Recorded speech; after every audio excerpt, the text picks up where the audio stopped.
ओम जय जय जय नमस्तु नमस्तु नमस्तु। मंगलम भगवान वीरो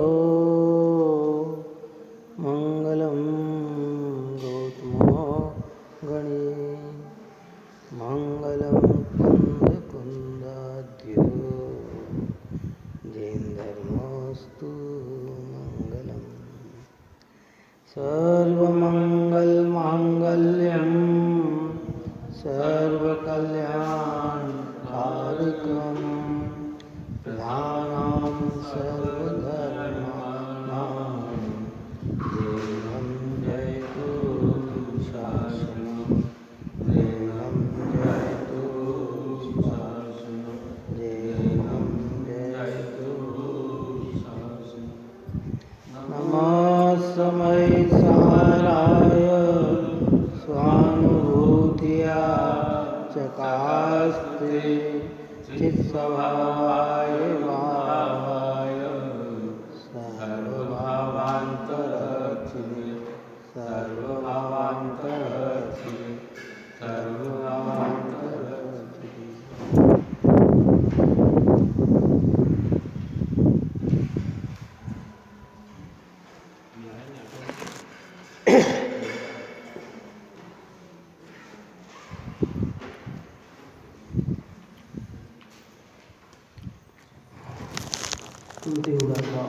कर्ता कर्माधिकार की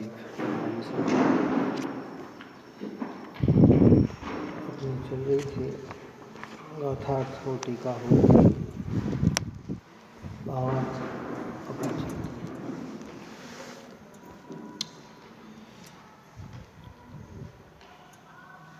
आत्मा को पहले आगम ज्ञान से ज्ञान स्वरूप निश्चय करके फिर इंद्रिय बुद्धि रूप मति ज्ञान को ज्ञान मात्र में ही मिलाकर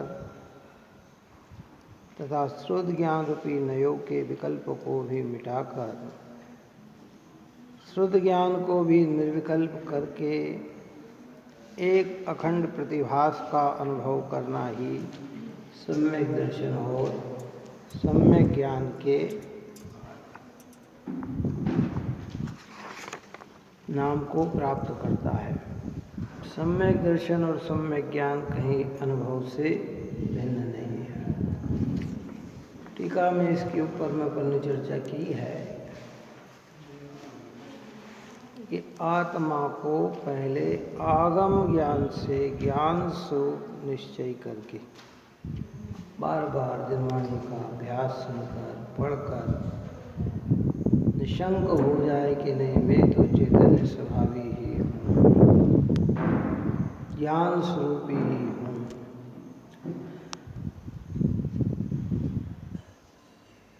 ज्ञान मात्र ही हूँ।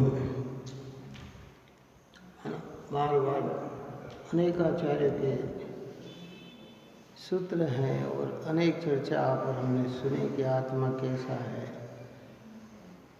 आत्मा किसे कहते हैं तो ज्ञान स्वभावी जीव तत्व को आत्मा कहते हैं।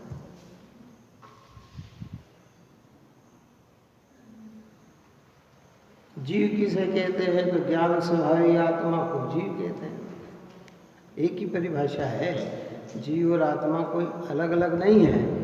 लेकिन कहीं प्रश्न किया जीव किसे कहते हैं तो वहाँ कहा ज्ञान स्वभावी आत्मा को जीव कहते हैं। आत्मा किसे कहते हैं, ज्ञान स्वभावी जीव को आत्मा कहते हैं।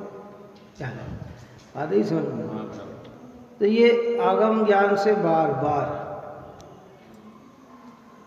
शुद्ध ज्ञान, ये द्वादशांग जिनवाणी की जो अपन ने रत्नकर्ण श्रावकाचार्य में पूरा द्वादशांग की चर्चा की थी। कितने श्लोक, कितने पद, कितने कितने पूर्व में क्या क्या वर्णन है उसकी सारी चर्चा की। सब में आत्मा को कैसा बताया, ज्ञान स्वभावी बताया।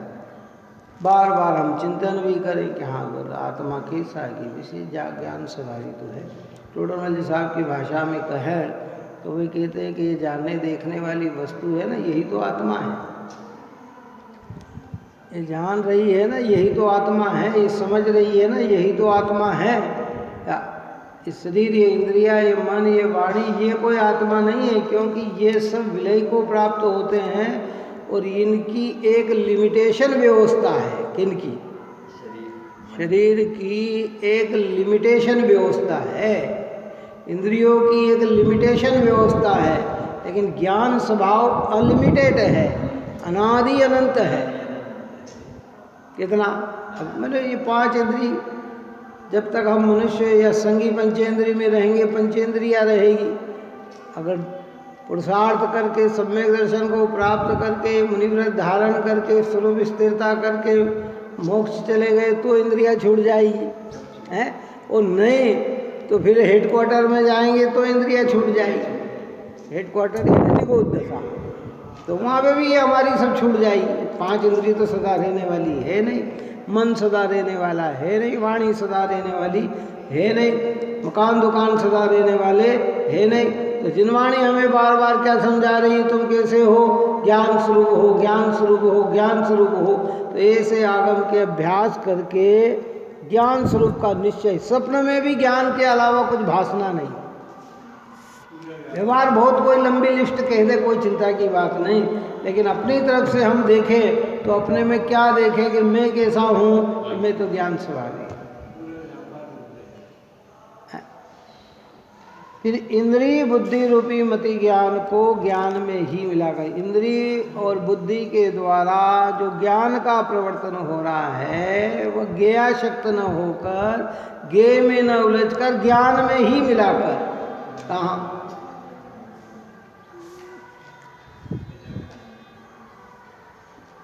बात ही समझ में नहीं है। ये यहाँ लिखा है इंद्रिय बुद्धि रूपी ज्ञान को ज्ञान मात्र में ही मिलाकर। शुद्ध ज्ञान के नयों के विकल्पों को मिटाकर शुद्ध ज्ञान द्वारा ही तो मति ज्ञान को कैसे किया?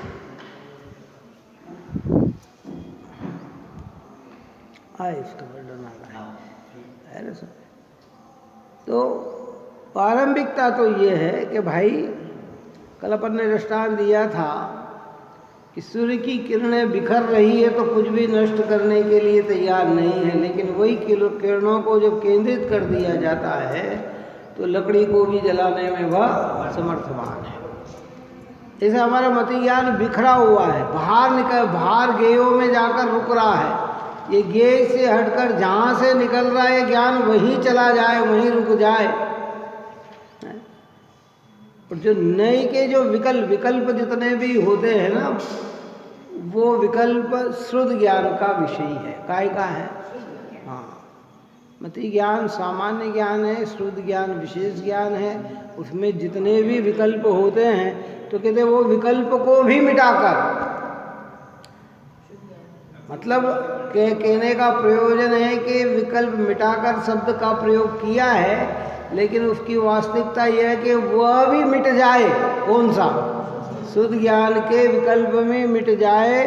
शुद्ध ज्ञान को भी निर्विकल्प करके एक अखंड प्रतिभास का अनुभव करना ही सम्यक दर्शन है।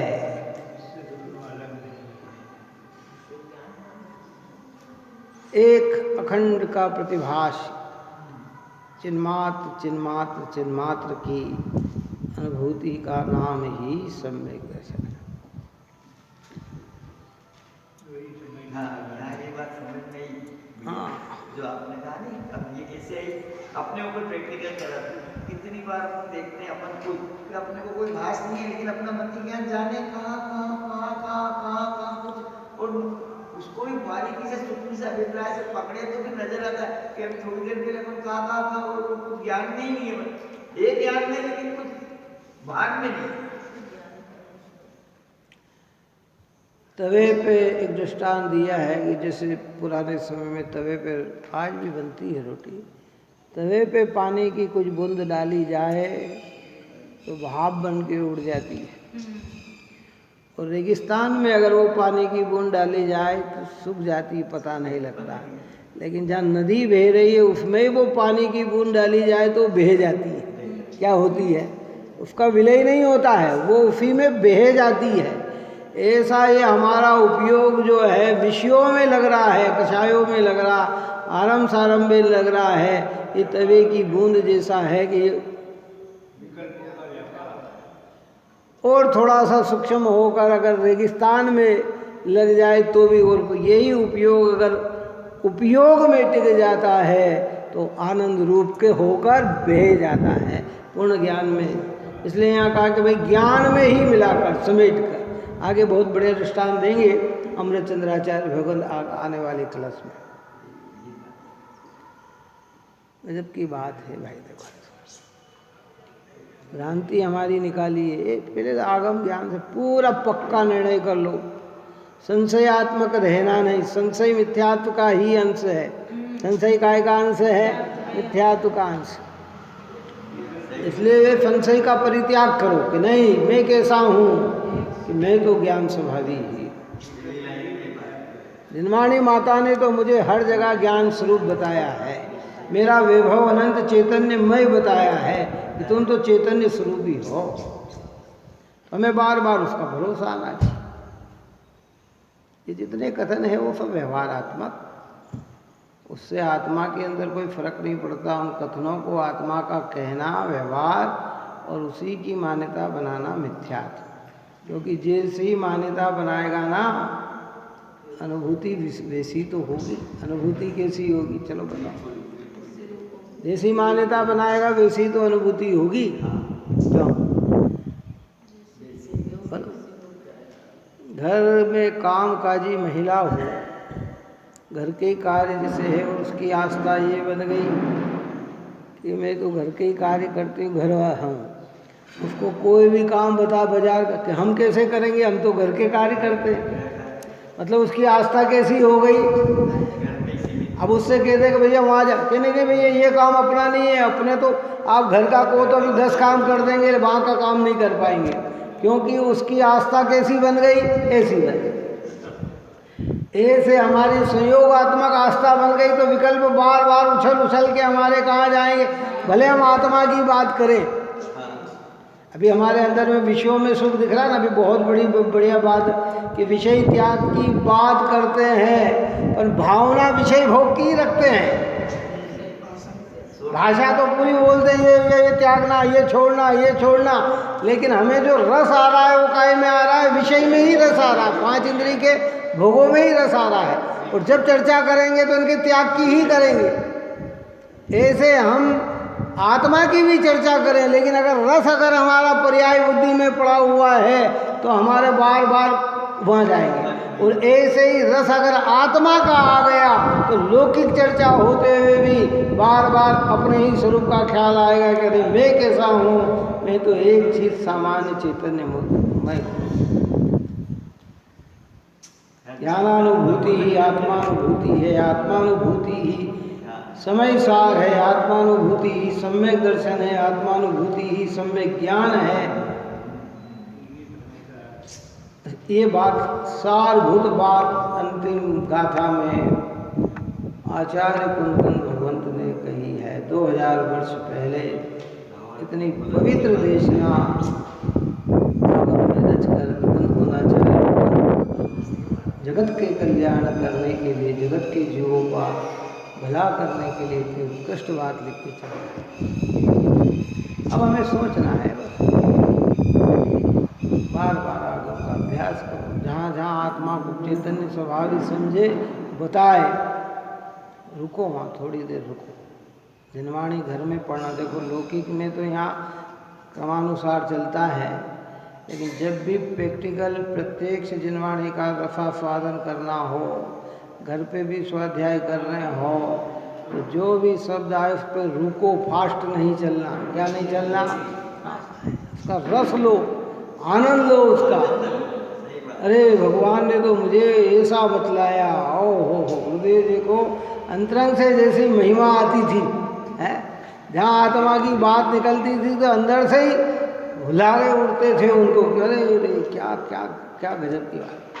हम तो पढ़ते हैं तो पढ़ते चले जाते हैं, सुनते हैं तो सुनते चले जाते हैं। जब जब अवसर मिले घर पे जिनवाणी पढ़ने का, शांत भाव करके जो पढ़ रहे हैं उसमें ब्रेक, उसको सही देखो। बहुत पढ़ना लक्ष्य नहीं है, थोड़ा पढ़ना, लेकिन अपना हित का पढ़ना ये लक्ष्य है। अपना हित हो वो लक्ष्य है। बहुत सारे ग्रंथ भी पढ़ लिए तो उससे कोई प्रयोजन नहीं सकता है। ये तो उपयोग हमारा बहुत भटकता है, तो आचार्य ने स्थूल उपयोग को सूक्ष्म करने के लिए ये उपाय बताए हैं। लेकिन ये पढ़ने मात्र से ही आगे बढ़ेगा ऐसा नहीं, पढ़कर स्थिर होगा, समझेगा, निर्णय करेगा तो ही आगे की ओर जाएगा।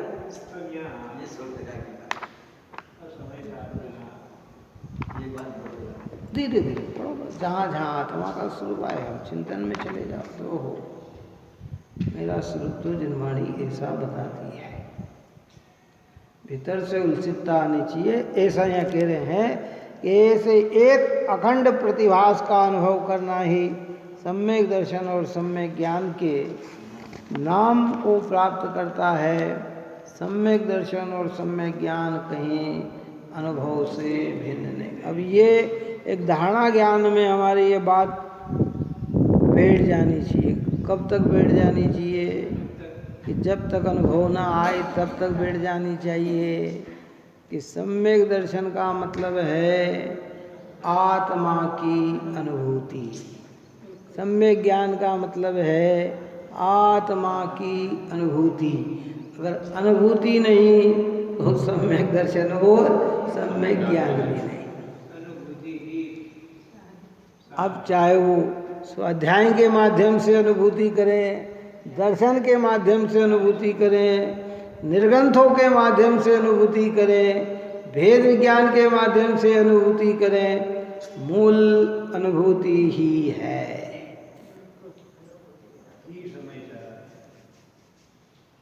जिनका अनुभव हमने कर रखा है उनसे तो हमें दृष्टि हटाना है, और जो आज तक जिसका अनुभव हुआ नहीं उसमें अपनी दृष्टि लगाना है, उसमें जमा वर्षित।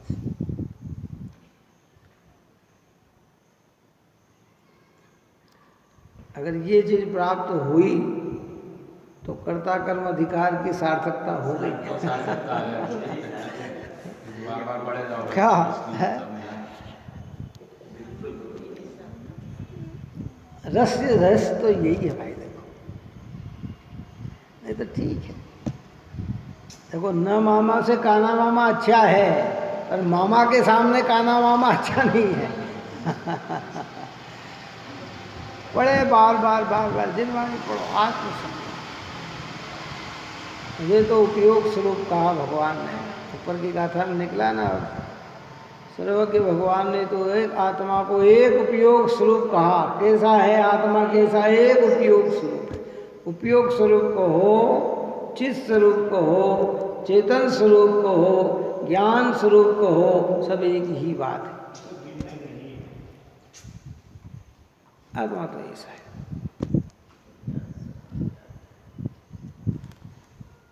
ये गाथा जिनने नहीं पढ़ी वो कहते, वो न जाने कहाँ कल्पनाओं में सम्यक दर्शन की कल्पना करते हैं।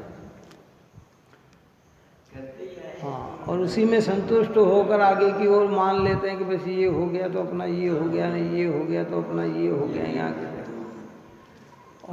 और दूसरों की बात क्या करें, अपन तो अपनी ही बात करें। अपन ने भी अज्ञान दशा में इसी को सम्यक दर्शन सम्यक ज्ञान माना, बाहर की चीज़ों को ही। क्या? हाँ,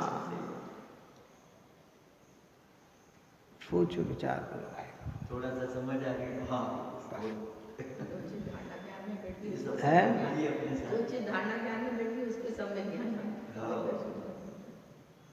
आगम से अपने मिलान नहीं किया, चौपसमी ज्ञान से अपना मिलान किया। 100 जनों ने कह दिया, 50 जनों ने कह दिया, एक मान्यता बन चुकी, लेकिन भाई ये तेरी मान्यता यथेष्ट नहीं है।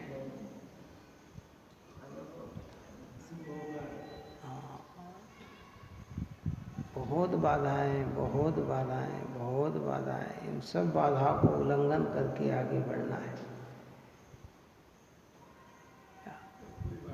सोचो, एक निर्णय पक्का बन जाना चाहिए धारणा ज्ञान का। दुनिया मुझे मनुष्य कहे कोई बात नहीं, जवान कहे कोई बात नहीं, बूढ़ा कहे कोई बात नहीं, बच्चा कहे कोई बात नहीं, राजा कहे, रंग कहे कोई बात नहीं, सेठ कहे, सामान्य कहे कोई बात नहीं, रिश्तेदार नातेदार कहे कोई बात नहीं, स्त्री पुत्र कहे, पिता माता कहे, भाई बंधु कहे कोई बात नहीं, पर मैं तो एक चित स्वरूप, तो चित स्वरूप ही।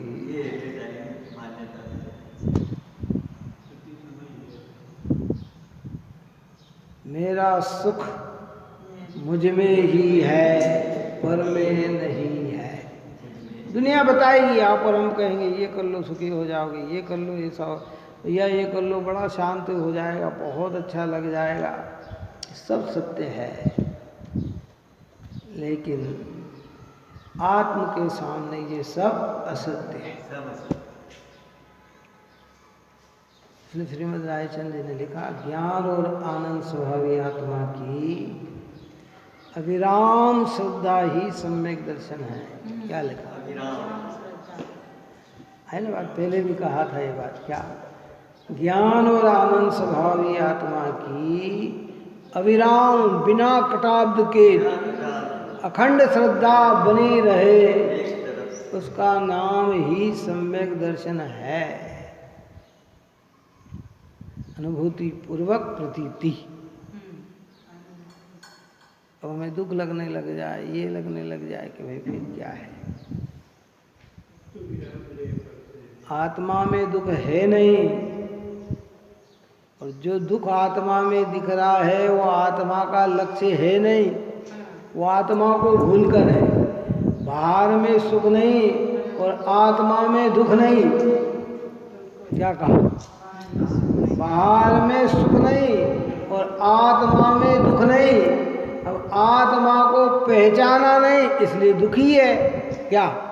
और आत्मा को नहीं पहचाना तो दृष्टि कहाँ जा रही है? तो बाहर जा रही है। हमारी अनादिकाल से दृष्टि बाहर जा रही है, आज भी बाहर पड़ी हुई है। क्या? ये पूर्ति हो जाएगी तो मेरी शांति हो जाएगी, ये हो जाएगी तो शांति। क्या? ये इस चर्चा से भैया आज जो भी अभी जस्ट चर्चा जो हुई है 2-3 मिनट, इसमें एक बात बहुत बढ़िया निकल गई। अविराम और पहले बुद्धिपूर्वक अपने आप सहज रूप से वो बुद्धि भी एक तरफ बैठ जाएगी और विराम आ जाएगा मन में भी, नहीं फिर होना है जो हो जाए, उस पर ज्यादा बोझ मत डालो। अभी तो बुद्धिपूर्वक अपनी भूमिका तो कहते हैं भाई। इसलिए आत्मा सुख स्वरूप है और बाहर में कहीं सुख है नहीं। आत्मा नित्य है और बाहर में कोई संयोग नित्य है नहीं। कोई सा भी संयोग नित्य नहीं। 33 सागर बाद भी संयोग पलट जाएगा। कई सागरों की आयु के बाद भी 3 पल्ली की भोग भूमि भोग कर भी संयोग पलट जाएगा। 84 लाख पूर्वांग तक मनुष्य जीवन रहकर भी संयोग पलट जाएगा। और आत्मा कभी पलटने वाला है नहीं। धारणा ज्ञान में ये बात हमें जचना चाहिए कि हाँ भाई बात तो ये सत्य है। सत्य जमेगी नहीं तो इसमें उल्लास आएगा। ओ हो, बदलने वाला ही बदलता है, मैं तो बदलता ही नहीं हूँ। कौन बदलता है? हाँ, संयोग बदलता है, पर्याय बदलती है, मैं तो बदलता ही नहीं। ऐसी अनुभूति का नाम निर्विकल्प होकर करे, इसी का नाम सम्यक दर्शन है। यही सम्यक ज्ञान है।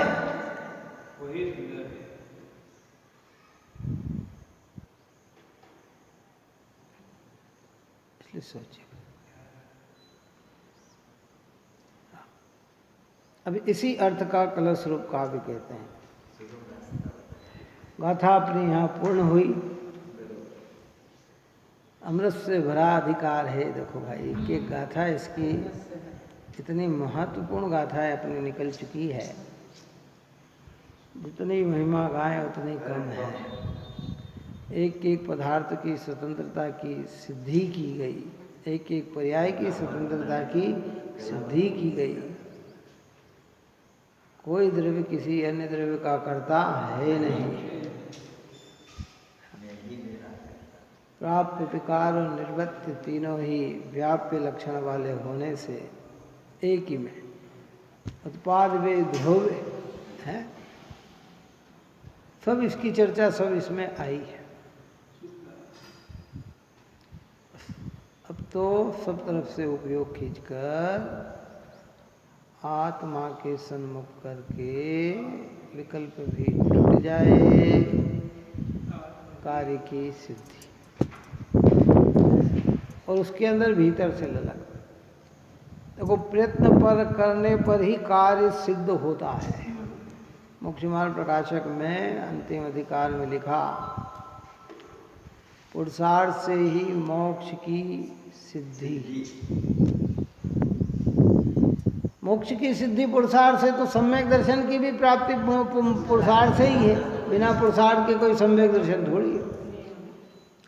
शांति से बैठकर अपने उपयोग को खींचने का प्रयत्न करो। पार से जितना समेट सकते हैं समेटो। जितना उपयोग हमारा पर से खिंचाएगा उतना उपयोग में ही लगेगा। कहाँ लगेगा? और जितना उपयोग हमारा भार में जाएगा वो उपयोग सब आत्मा से ही हटेगा। क्या? बस अब इसी की शैली में आचार्य भगवान ने कह दिया कि एक उपयोग शुभोपयोग, एक उपयोग अशुभोपयोग। पाप कार्य में लगा हुआ उपयोग अशुभोपयोग है, पुण्य कार्य में लगा हुआ उपयोग शुभोपयोग है। अगर हम अपना उपयोग अपने में न लगा पा रहे हो तो शुभोपयोग में अपना उपयोग लगाए। काय में लगाए?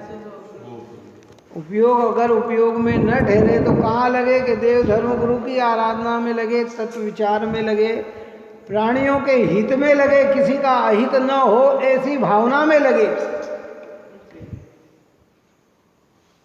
कर सकते हैं उसका कार्य करें, न कर सकते हैं तो, लेकिन किसी का बुरा न करें, नुकसान न करें, अहित न करें।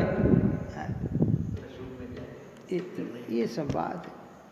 उपयोग में लग जाए तो बहुत श्रेष्ठ बात है। इसलिए मुनिराज तो निरंतर अपने जीवन में बस यही करते हैं, भाई निज पर के हित साधन में जो निस्दिन तत्पर, निरंतर तत्पर है, तैयार है। भीतर में अपना हित और बाहर में प्राणी मात्र का हित, जगत के जीवों का हित, धर्म के स्तंभ आधार बनते हुए सत धर्म की जो है प्रचार प्रसार करते हुए, सत धर्म में जीव को लगाते हुए अपना जीवन परिपूर्ण करते हैं।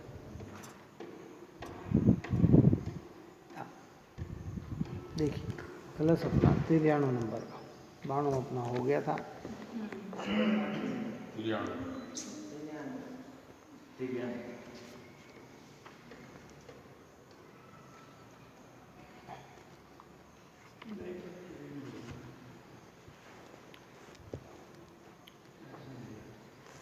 यह पुण्य पुरुष पुराण सब नय पक्ष भगवान है। यह अचल है, अविकल्प है, सब यही दर्शन ज्ञान है। निर्भत जनों का स्वाद है, जो समय का सार है। जो भी हो एक ही अनुभूति का आधार है। यह पुण्य पुरुष पुराण सब नई पक्ष बीन भगवान है। भीतर में तो ऐसे ही विराजमान है ये। इसलिए गुरुदेव श्री कहते हैं ना कि भाई नक्की कर कि मैं कौन हूँ, एम नक्की कर मैं कौन हूँ, कि मैं भगवान हूँ। तो पर्याय का भगवान नहीं, हाँ स्वभाव का भगवान हो। पर्याय का भगवान तभी प्रकट होता है जब स्वभाव के भगवान का अवलंबन लिया जाता है।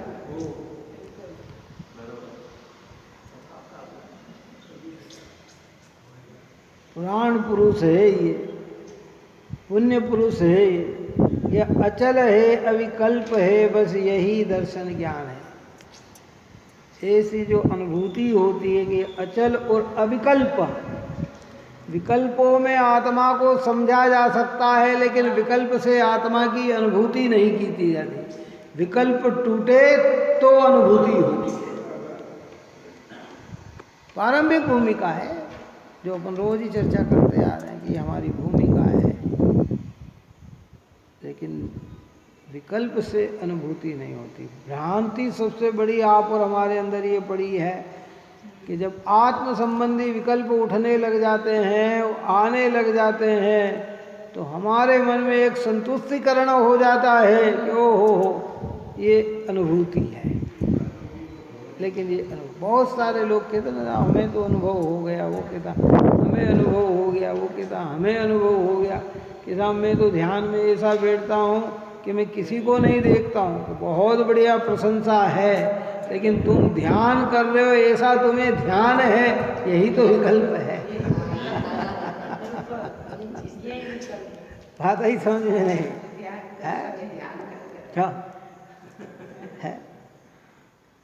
कई लोग कहते साहब मैं मंदिर में बैठा था, मैंने किसकी ओर भी नहीं देखा। कि तुझे किसकी ओर नहीं देखा, ये तुझे ध्यान है ना, तो तूने देखा ही है तो सही भाई है?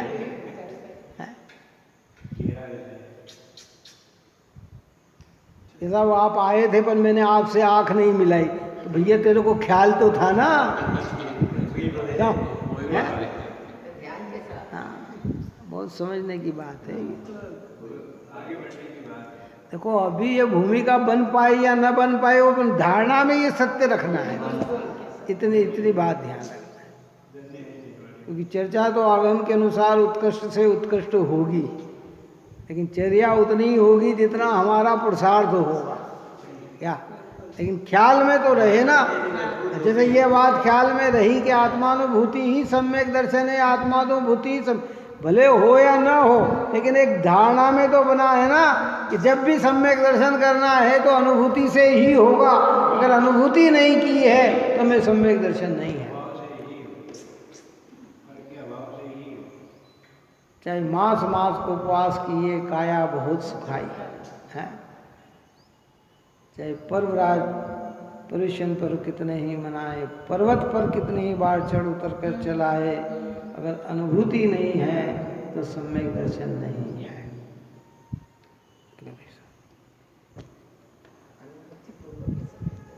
हाँ, ये सुनने को मिल गया, ये भी हमारा सौभाग्य है भाई। ये जिनवाणी ने बताया नहीं तो कहाँ लोग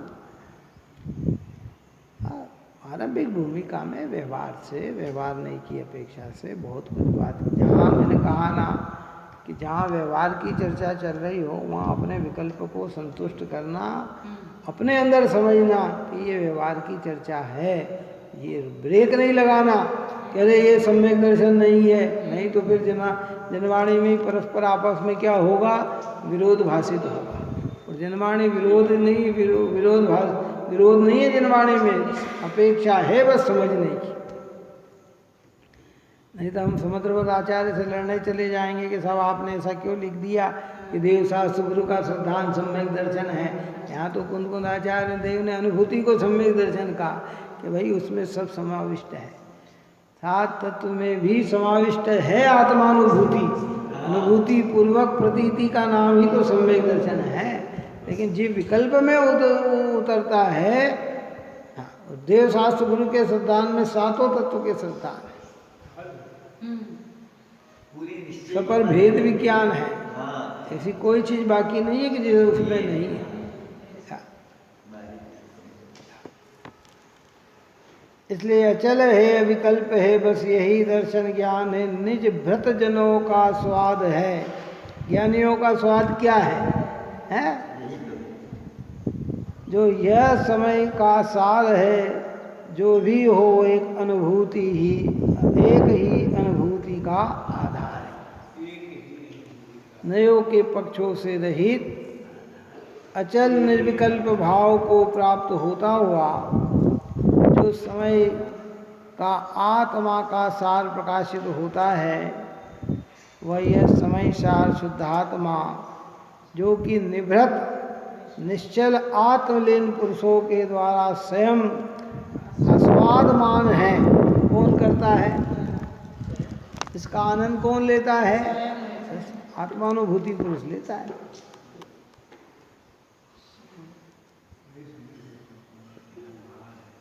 ये जो लिखा रहता है ना, बड़ी बड़ी जो भाषा में, जन्माणी माता में जो लिखा है, इंद्रादिक पद नहीं चाहूं, विषयन में ना ही रुबाऊं, रागादिक दोष हरीजे, परमात्म निज पद दीजिए। ये इसी की खुमारी के आगे ये चीज आई है। कहाँ बात समझ में आई कि नहीं है? हृदय से हो, छल से कहे, उसकी बात नहीं है। जो वास्तविक हृदय से जो बात कहते हैं ना कि ज्ञानी को इंद्रादिक पद भी नहीं चाहिए, तो किसके सामने इंद्रादिक पद नहीं चाहिए? हाँ, जिसने अनुभव का स्वाद रस ले लिया, उसके सामने इंद्रादिक पद भी उसको कोई कीमत नहीं रखते, वो पद भी नहीं चाहता है। और जिसको आत्मा की अनुभूति नहीं है, उसे आत्मा नहीं चाहिए, बाकी सब चाहिए। उसको क्या चाहिए? सब चाहिए बस। 5 इंद्रिय के विषय के भोग मिल गए, यश मिल गया, बड़े बड़े पद मिल गए, लंबे समय पे मिल गया। अरे भैया कोई काम के नहीं है, कोई काम के नहीं है, कोई काम के नहीं है।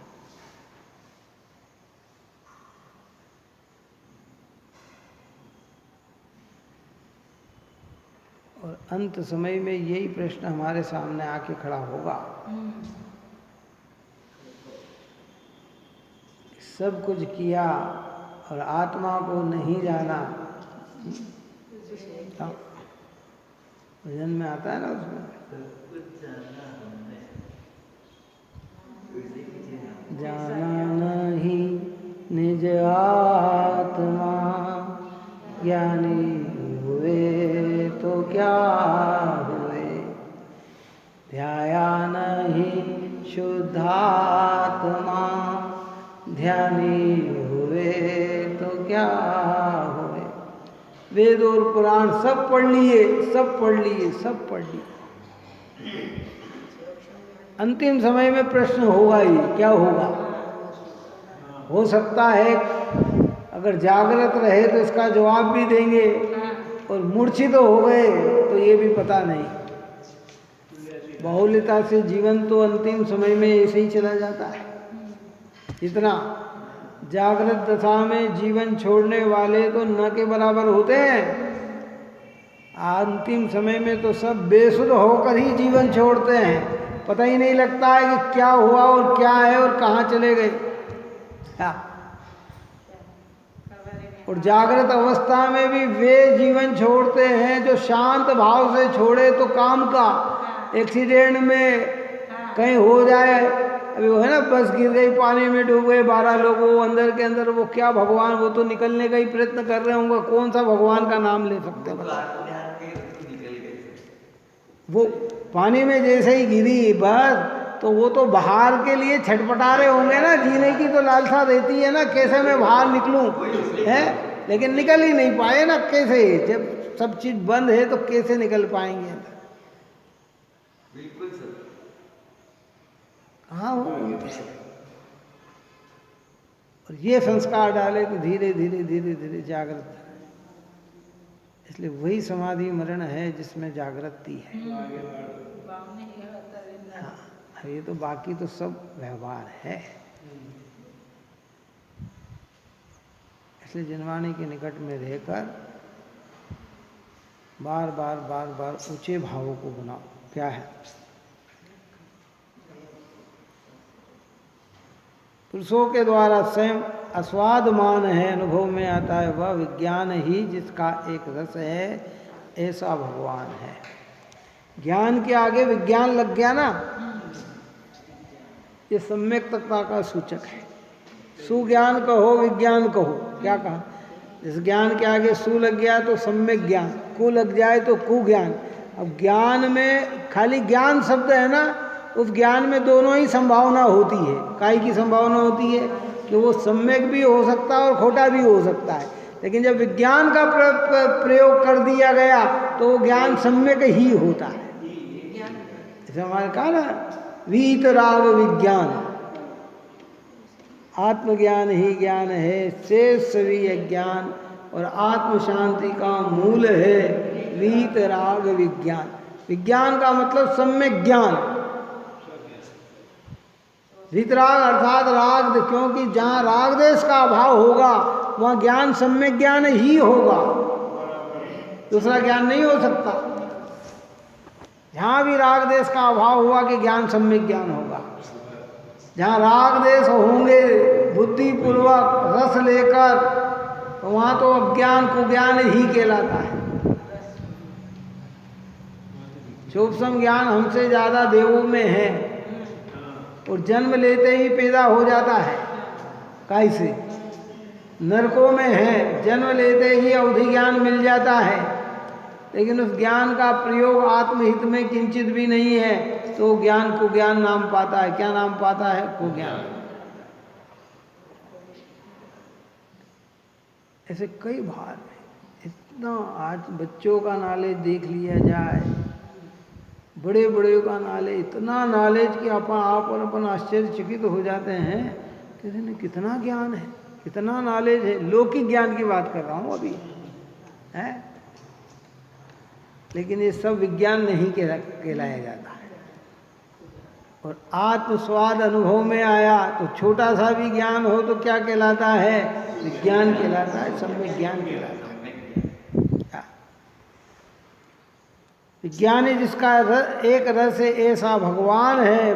पवित्र पुराण पुरुष है, चाहे ज्ञान कहो या दर्शन, वह ये समय सार ही है अथवा अधिक क्या कहें। जो कुछ है सो यह एक ही है, मात्र भिन्न भिन्न नाम से कहा जाता है। जो भी कुछ कहो क्या है, ये सब एक ही है। अब भिन्न भिन्न नामों से कहा जाता है। कितने नाम? जैसे हमारे होते ना भगवान के 1008 नाम। कितने? तो 1008 नाम में भी भगवान का स्वरूप एक है कि 1008 नाम जैसा है? परमेश्वर कहो, परम ब्रह्म कहो, परम ज्योति कहो, है, समय सार कहो, इष्ट देव कहो, अनंत कहो, आप्त कहो, स्वयंभू कहो, ईश्वर कहो, क्यों बुद्ध कहो, वीर कहो, हरि कहो, हर कहो, है, ये जितने भी 1008 नाम। कहाँ है 1008 नाम? बताओ। 1008 नाम कहाँ आए? है सिद्ध चक्र मंडल विधान में आए ना। अपना एक एक अर्घ चढ़ाया ना, आखिरी में हमने 1008 नाम भगवान के हैं। परमेश्वर कहो, परम ब्रह्म कहो, है, कैसे कैसे नाम, लेकिन स्वरूप सबका कैसा है? एक ही है। अब समय सार कहो तो भी शुद्धात्म अनुभूति, सम्यक दर्शन कहो तो भी शुद्धात्म अनुभूति, सम्यक ज्ञान कहो तो भी शुद्धात्म अनुभूति, सम्यक चारित्र कहो तो भी शुद्धात्म। इसलिए उसमें लिखा ना, सम्यक सुदर्शन ज्ञान तब संभाव सम्यक आचरण, सब आत्मा की अवस्था है, आत्मा ही है शरण, सब आत्मा ही एक शरण है। लोगों को भ्रम पैदा हो गया कि सम्यक दर्शन कहा तो ये कोई आत्मानुभूति से अलग चीज होती होगी, सम्यक ज्ञान कहा तो ये अलग हो चीज होती है, संभाव कहे तो ये अलग चीज होती कि नहीं, समय सार कहा तो कोई अलग चीज होती कि नहीं, ये सब एक ही है। क्या है अंतर?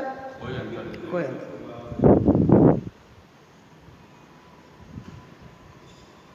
सिमंदर भगवान कहो कि महावीर स्वामी भगवान कहो, बोलो। नाम में अंतर है, स्वरूप में क्या अंतर? सिमंदर का स्वरूप अलग प्रकार का है और भगवान महावीर का स्वरूप अलग प्रकार का है। आदिनाथ भगवान का हो या पार्श्वनाथ भगवान का हो, बोलो क्या स्वरूप अलग है? हाँ, गृहस्थ जीवन के अलग हो सकते हैं, जब गृहस्थ में थे ना तब अलग हो सकते हैं। बाहर का समोसरण अलग हो सकता है। आदिनाथ का समोसरण 12 योजन में हुआ, भगवान महावीर का समोसरण 1 योजन के करीब हुआ, तो बाहर में अंतर हो सकता है, उस समोसरण में बैठने वाली संख्याओं में अंतर हो सकता है, लेकिन भगवान के स्वरूप में किसी भी प्रकार का कोई अंतर नहीं है। हमारे चंदा प्रभु भगवान की प्रतिमा और भगवान महावीर की प्रतिमा, एक 9 इंच की प्रतिमा और एक हमारी 51 इंच की प्रतिमा, कितनी है? बाहर में अंतर है कि अंदर में अंतर है? क्या है कि नहीं? नहीं, ये चंदा प्रभु भगवान तो छोटे हैं और महावीर भगवान बड़े हैं। क्यों है? अरे भाई, ये तो बाहर का लेवल है, भीतर में तो वही अनंत चतुष्टय उन प्रतिमा जी में विराजमान है और वही इनमें विराजमान है। उस मंदिर के भगवान में और इस मंदिर के भगवान में नाम में अंतर हो सकता है कि यहाँ पंचबालेती कहा जाए, वहाँ चंदा प्रभु भगवान कहा जाए, लेकिन स्वरूप कैसा है? एक सा है। और हम आराधक काय के हैं? स्वरूप के आराधक हैं, वितराग स्वरूप के आराधक हैं। कृत्रिम चैत्यालय में जब वंदना करते हैं तो 500 धनुष काया की प्रतिमा को वंदन करते हैं। क्या? और जब अकृत्रिम और कृत्रिम तो कृत्रिम में तो अगर मान लो 6 इंच की भी प्रतिमा बनी हुई है तो भी हम वंदन करते हैं कि नहीं? नहीं, अब इतने बड़े बड़े को कर लिए तो अब इनको क्यों करें भाई? क्यों आता है? ऐसा विकल्प आता है? त्रिलोक के कृत्रिम अकृत्रिम चेत चैत्यालय जजू, क्या कहा? चैत्य और चैत्यालय, चैत्य नाम प्रतिमा का, चैत्यालय यानी वो प्रतिमा जहां भी विराजमान है त्रिलोक में, उनको वंदन करो। पंचमेरु नंदीश्वर जिनालय खचर पूजित भय है। विद्याधरों के द्वारा जो, अन्य के द्वारा जो ऐसे पूजनी है, मैं वहाँ भी वंदन करता हूँ। देवताओं के द्वारा पूजित 5 मेरु तक तो मनुष्य भी जाके नमस्कार करता है। कहाँ? हाँ, लेकिन नंदीश्वर में तो देव ही जा सकते हैं। कौन? 5 मेरु में तो कौन जा सकते हैं? आप और हम भी हो आए होंगे। अगर मनुष्य लोग में रहकर, और देव बन के भी जा सकते हैं, जब वो नंदीश्वर में जा सकते हैं तो पंचमेरु में तो जा ही सकते हैं वो, लेकिन मनुष्य की एक सीमाएं होती है कि वो मनुष्योत्तर पर्वत से आगे नहीं जाता है। तो ये 5 मेरु जो हमारे हैं,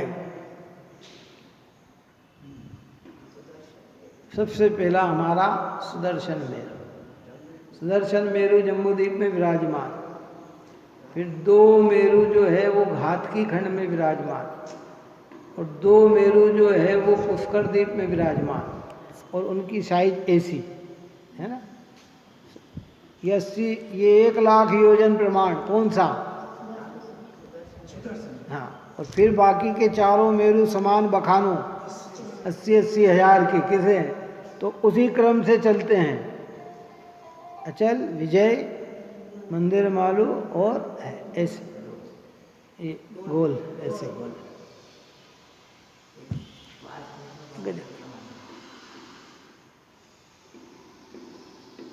उसके बाद नंदीश्वर द्वीप।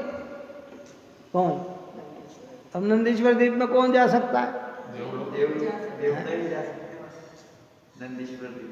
तो माँ के भगवान का स्वरूप कोई और अलग प्रकार का होगा। क्यों?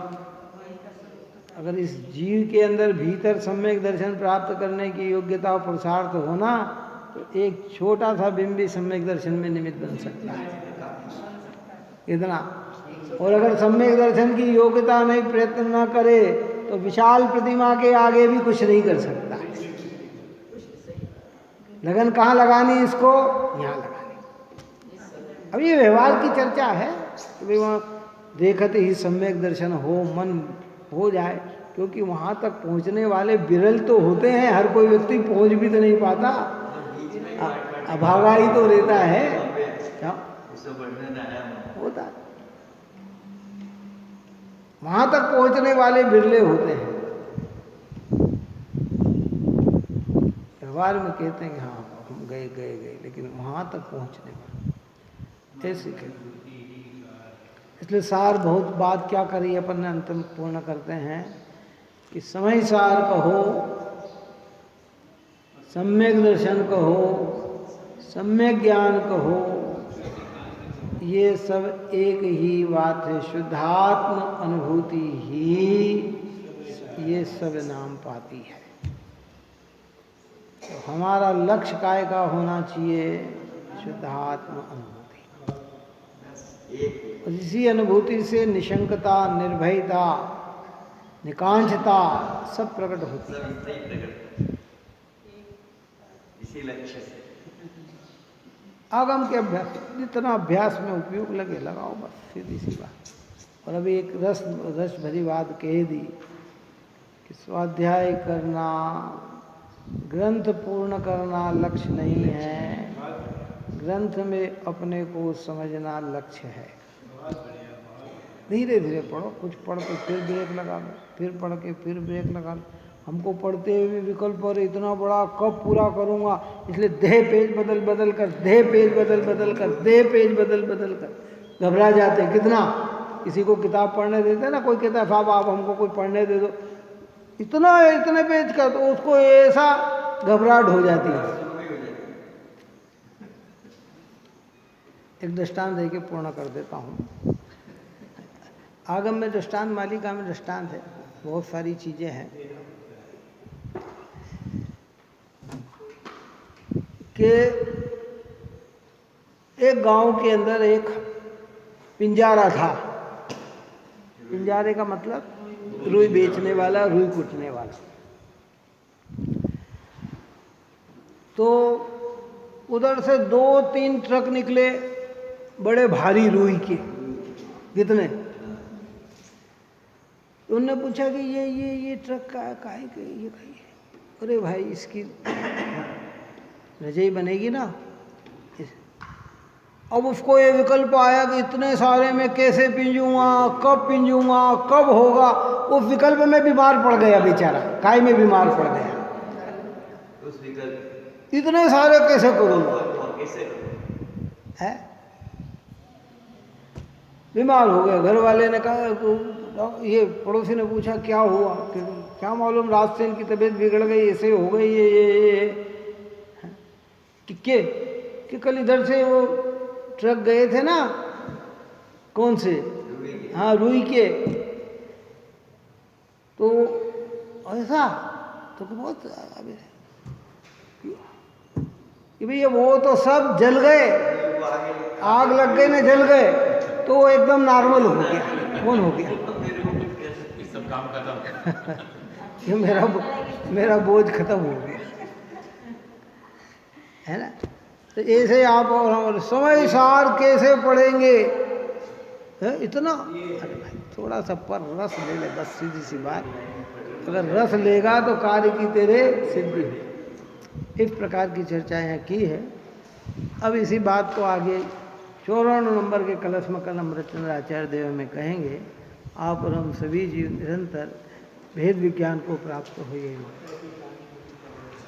सहजानंदे शुद्ध स्वरूपी अविनाशी आत्म स्वरूप। सहजानंदे शुद्ध स्वरूपी अविनाशी आत्म स्वरूप।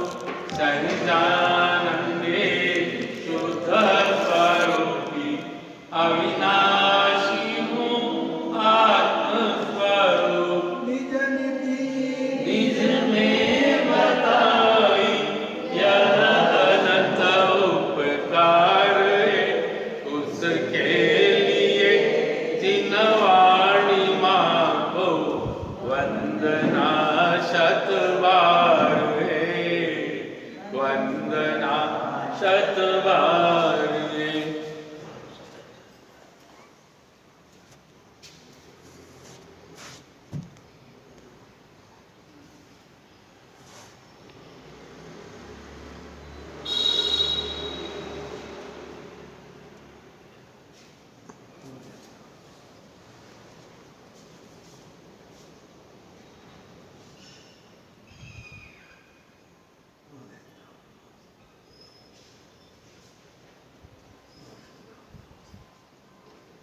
जावड़ी के ज्ञान से सूझे लोकालो सो